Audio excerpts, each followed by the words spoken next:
नमस्कार दोस्तों, मैं मंसून सब कुछ लर्न पे आपका स्वागत करता हूं। आज मैं आपको बताऊंगा उपसर्ग के बारे में। ठीक है, ये हिंदी ग्रामर का चैप्टर है और उपसर्ग उसमें सबसे इम्पोर्टेंट टॉपिक है। तो उपसर्ग के बारे में जानने के लिए ये वीडियो शुरू से लेके लास्ट तक आपको देखना है। ठीक है, तभी उपसर्ग के बारे में सारी जानकारी आपको मिल सकती है। एक रिक्वेस्ट था, अगर अभी तक आपने मेरे चैनल को सब्सक्राइब नहीं किया है तो सब्सक्राइब करें और बेल आइकन को भी प्रेस करें। ठीक है, आगे चलते हैं। उपसर्ग क्या है और उसके बारे में जानते हैं। उपसर्ग उस शब्दांश या अव्यय को कहते हैं जो किसी शब्द के पहले आकर उसका विशेष अर्थ प्रकट करता है। दूसरे शब्द में कहे, उपसर्ग वह शब्दांश या अव्यय है जो किसी शब्द के आरंभ में जुड़कर उसके अर्थ में मूल शब्द के अर्थ में विशेषता ला दे या उसका अर्थ ही बदल दे, वे उपसर्ग कहलाते हैं। अब जनरल भाषा में समझ लीजिए, उपसर्ग वो शब्द है जो किसी भी शब्द के आगे लगकर उसका मूल जो अर्थ है उसको पूरी तरह से बदल दे या उस अर्थ जो उसका मूल अर्थ है उसमें थोड़ा सा चेंज कर दे। ठीक है, उसको क्या कहते हैं? उपसर्ग कहते हैं। ठीक है, जैसे कि प्रसिद्धि। अब यहां पे क्या है, प्र अलग शब्द है और सिद्धि अभी सिद्धि अलग है, तो प्रसिद्धि हो गया। तो सिद्धि के आगे प्र लग गया तो इसको कहते हैं प्रसिद्धि। तो प्रसिद्धि का मतलब और होता है और सिद्धि का मतलब अलग होता है। अभिमान, मान के आगे अभी लगा दिए तो अभिमान। नाश को अगर बिना बी लगा दे तो विनाश, तो उसके मतलब बदल रहे हैं। ठीक है, उपकार, कार के आगे उप लगा दिया, उपसर्ग लगा दिया तो उपकार हो गया। ठीक है, तो इस तरह से आप उपसर्ग का प्रयोग कर सकते हैं। ठीक है, उपसर्ग की विशेषता के बारे में जानते हैं। उपसर्ग के 3 विशेषताएं होते हैं। पहला, शब्द के अर्थ में नई विशेषता लाना। ठीक है, जैसे प्र लगा दिया बल के आगे तो परबल हो गया, अनु लगा दिया शासन के अंदर अनुशासन हो गया। इस तरह से शब्द का अर्थ में नई विशेषता लाना।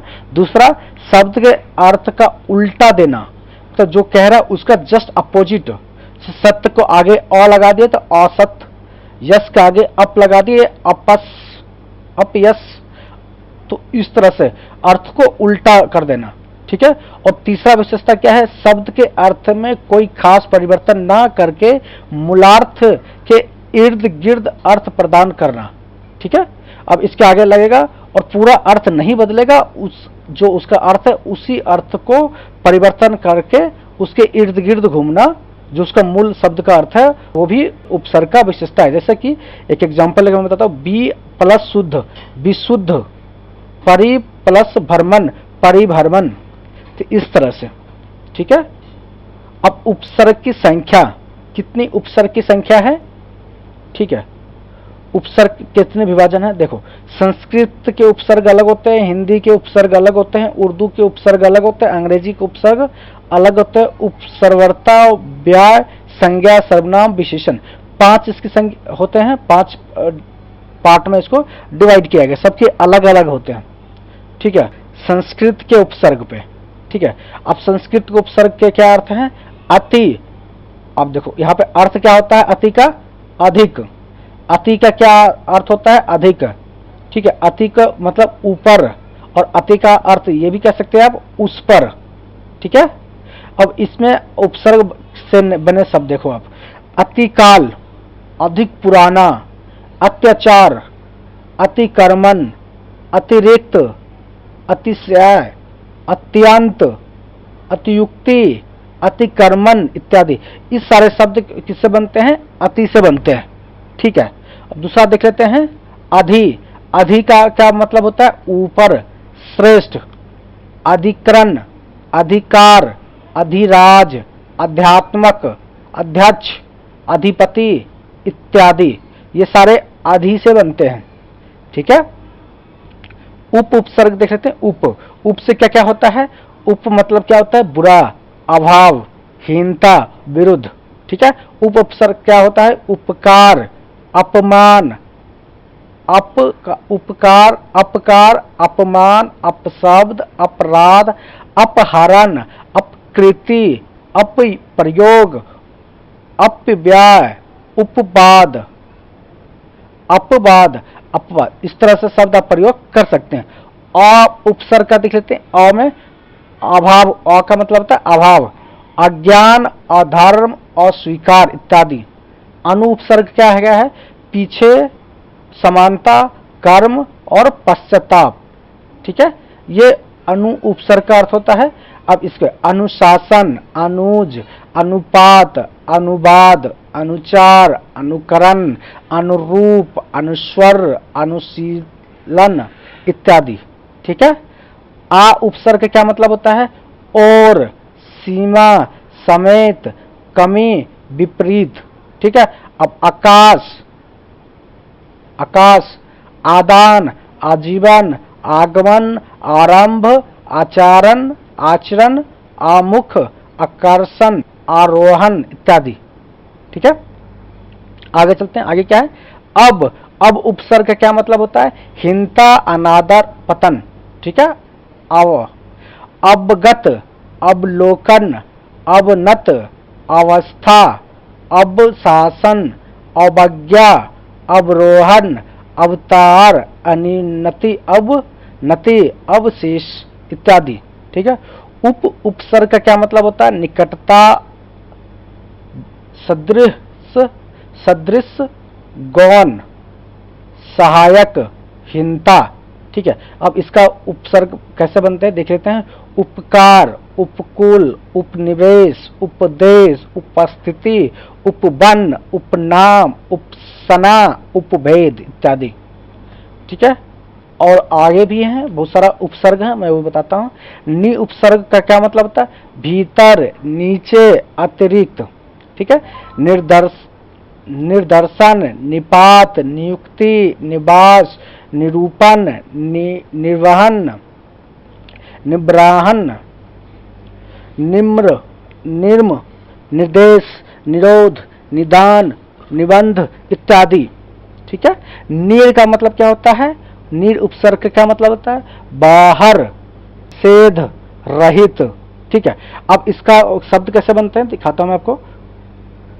निर्वास, निराकरण, निर्भय, निर्प्रधा, निर्वाहन, निर्दोष, निर्जीव, निरोग, निर्मल इत्यादि।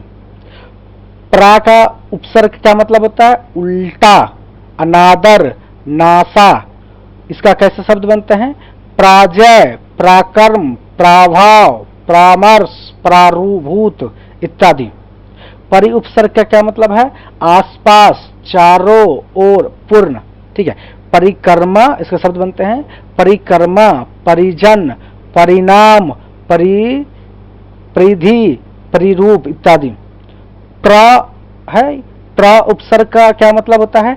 अधिक, आगे, ऊपर और यश। ठीक है। अब इसका शब्द कैसे बनाते हैं?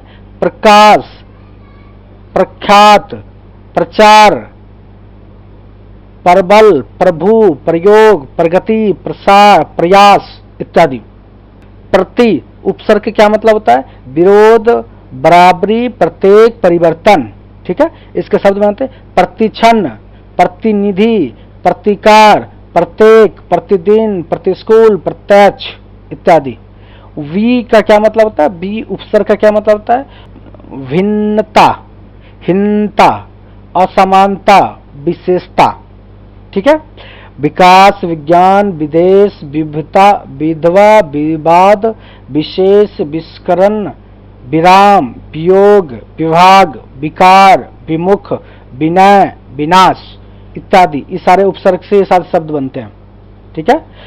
सम्य, इसका क्या मतलब होता है? पूर्णता, संयोग। ठीक है। सम उपसर्ग से कैसे शब्द बनाते हैं?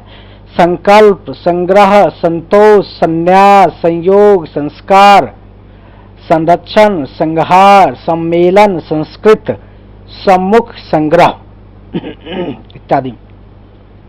सु उपसर्ग से क्या होता है? सु उपसर्ग सुखी, अच्छा भाव, सहज, सुंदर। ठीक है।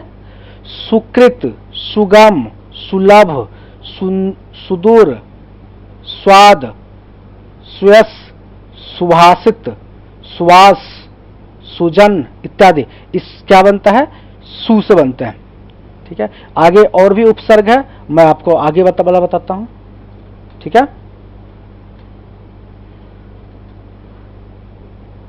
ठीक है। अध उपसर्ग का मतलब होता है आधे के अर्थ में। अध जला, अध पका, अध खिला, अध मरा, अध सेरा इत्यादि, इस सारे का शब्द बनते हैं। अन्न, अन्न।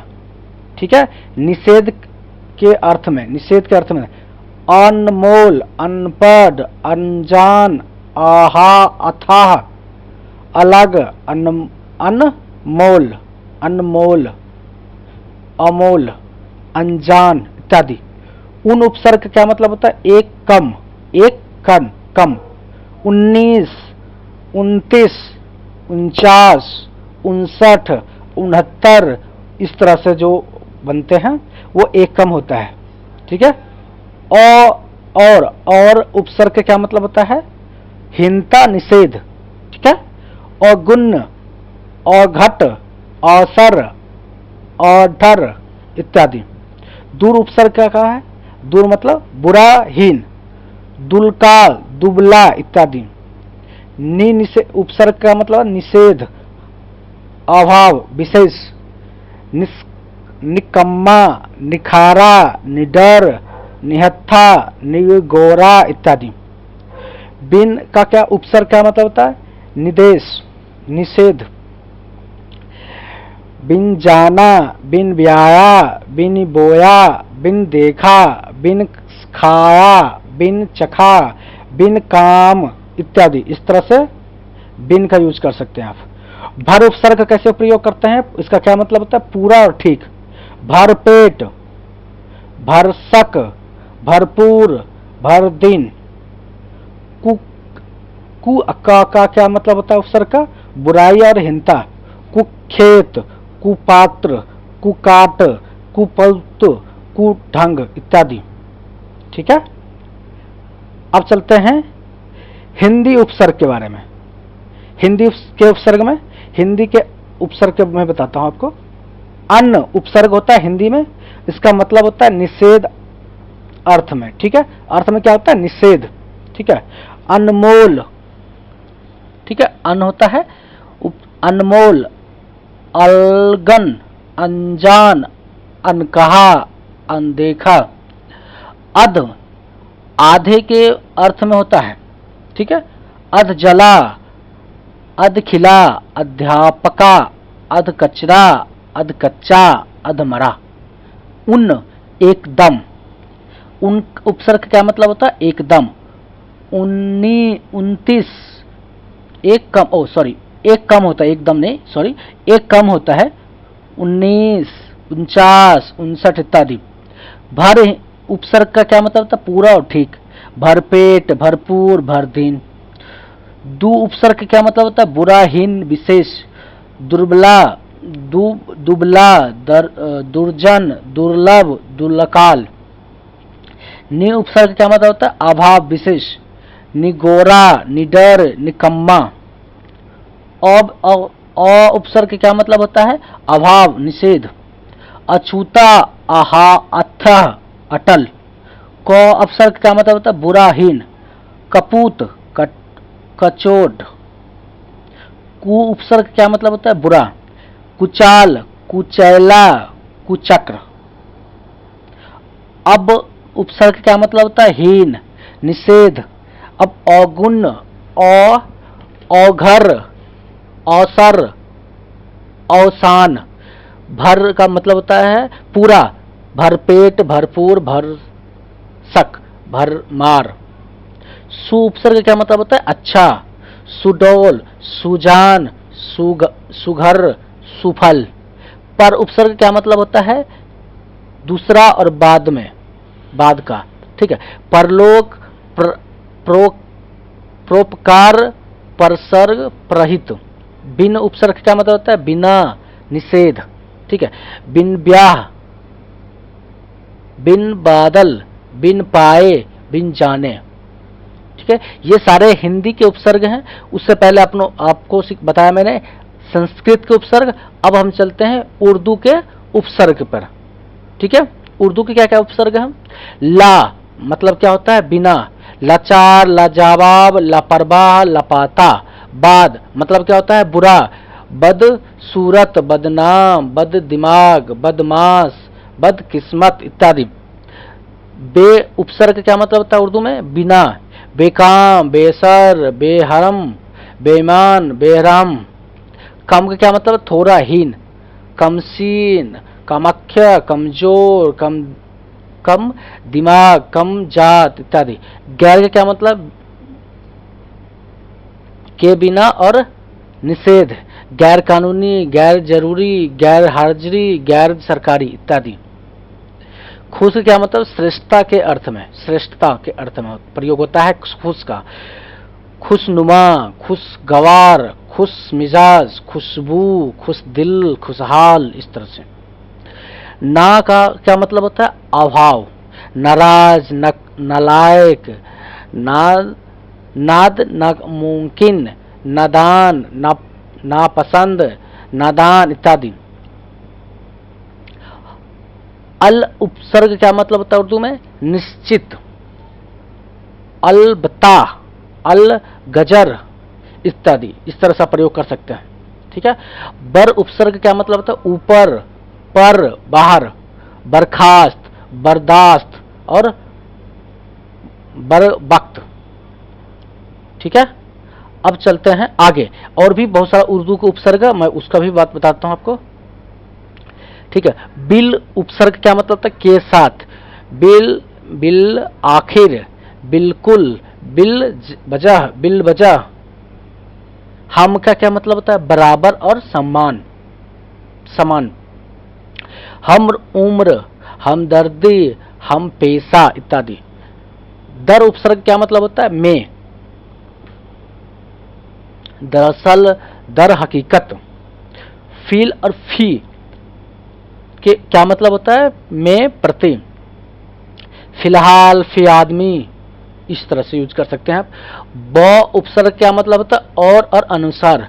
बनाम, बदौलत, बदसूरत, बगैर। बाक क्या मतलब होता है? सहित। बाकायदा, बाइज्जत, बकअदल, बकअदब, बमौका। सर का क्या मतलब होता है? मुख। सरताज, सरदार, सरपंच, सरकार। बिल्ला क्या क्या मतलब होता है? बिना। बिल्लावज, विलासक। और हर का क्या मतलब होता है? प्रत्येक, हर दिन, हर साल, हर एक, हर बार। इस तरह से उर्दू में आप इसका उपयोग कर सकते हैं। ये जो सारे उपसर्ग हैं उर्दू के हैं। ठीक है, आगे चलते हैं। अब अंग्रेजी के उपसर्ग से देख लेते हैं। अंग्रेजी के उपसर्ग। सब का क्या मतलब होता है? अधिक और नीचे। सब जज, सब कमेटी, सब इंस्पेक्टर, अधिक और नीचे। ड्यूटी का क्या मतलब होता है? ड्यूटी इंग्लिश वर्ड है, अंग्रेजी में उसका उपसर्ग क्या होता है? सहायक। Duty collector, duty register, duty minister. Vice का क्या मतलब? सहायक। Viceroy, vice chancellor, vice president. General का क्या होता है? प्रधान, general manager, general secretary. Chief का मतलब प्रमुख, chief minister, chief engineer, chief secretary. Head क्या मतलब होता है? मुख्य, हेडमास्टर, हेड क्लर्क। इस तरह से आप यूज कर सकते हैं अंग्रेजी के उपसर्ग में। ठीक है, आगे चलते हैं। आगे क्या है? उपसर्गत, अव्यय, संज्ञा, सर्वनाम, विशेषण।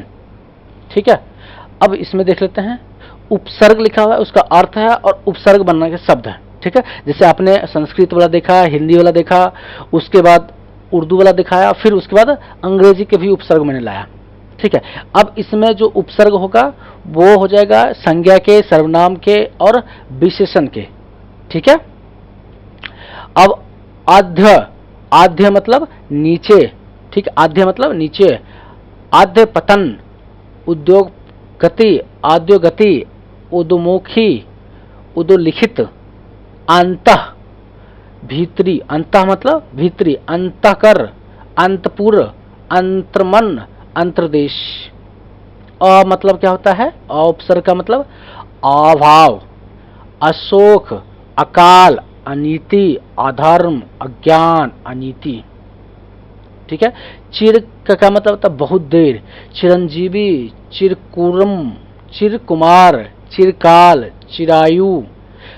पूर्ण, पुनर् का मतलब होता है फिर, पूर्ण जन्म, पूर्ण, पूर्ण लेखन, पूर्ण जीवन, पूर्ण निर्माण, पूर्ण रायगन्मन। बाहिर का क्या मतलब होता है, बाहर, बाहिर्गमन, बाहिर जगत, बहिष्कार, बाहिद्वारा। सत्य क्या मतलब होता है, सच्चा, सज्जन, सत्कर्म, सदाचार, सत्कार्य। पूरा का क्या मतलब है, पुरातन, पुरातत्व, पुरातत्व। सम का क्या मतलब होता है, सम्मान, समकालीन, समदर्शी, समकोण, समकालीन। ठीक है। सह का क्या मतलब होता है, साथ, सहकार, सहपाठी, सहयोगी, सहचार। ठीक है। आगे चलते हैं, आगे क्या है, उन का क्या मतलब होता है, उन उपसर्ग का मतलब होता है अभाव, निषेध, अनर्थ, अंत, अनंत। ठीक है। अंतर का भीतर, अनंत, अनंत का यूज करते हैं अब, अनंत, अनन्नाद, अंतरराष्ट्रीय, भीतर। का और कु का क्या मतलब होता है, बुरा, का पुरुष, का पुरुष, कुपुत्र। न का मतलब अभाव, नगण्य, नपुंसक। पूरा का मतलब होता है पहले, पुरातन, पुरातत्व। सर का मतलब होता है, स का मतलब होता है साहित्य, सपरिवार, सदेह, सचेत। अलम का मतलब होता है शोभा, बेकार, अलंकार। आविष का मतलब प्रकट या बाहर होना, आविष्कार, आविष्कार या आविर्भाव। तिरस्कार का मतलब होता है तिरछा, टेढ़ा या दृश्य, उदृश्य। तिरस्कार, तिरभाव। पुरुष, पुरस, पुरस का मतलब होता है सामने, पुरस्कार। प्रादुर मतलब क्या होता है, प्रकट होना या सामने आना, प्रदुभाव, प्रदुभूत। इस तरह से आप यूज कर सकते हैं। ये उपसर्ग का लास्ट था। अगर ये वीडियो आपको अच्छा लगा है तो इसे लाइक करें और शेयर जरूर करें। उपसर्ग के बारे में यदि आपका कोई भी सवाल या सुझाव हो तो हमें कमेंट के थ्रू बताएं। वीडियो देखने के लिए आपको धन्यवाद।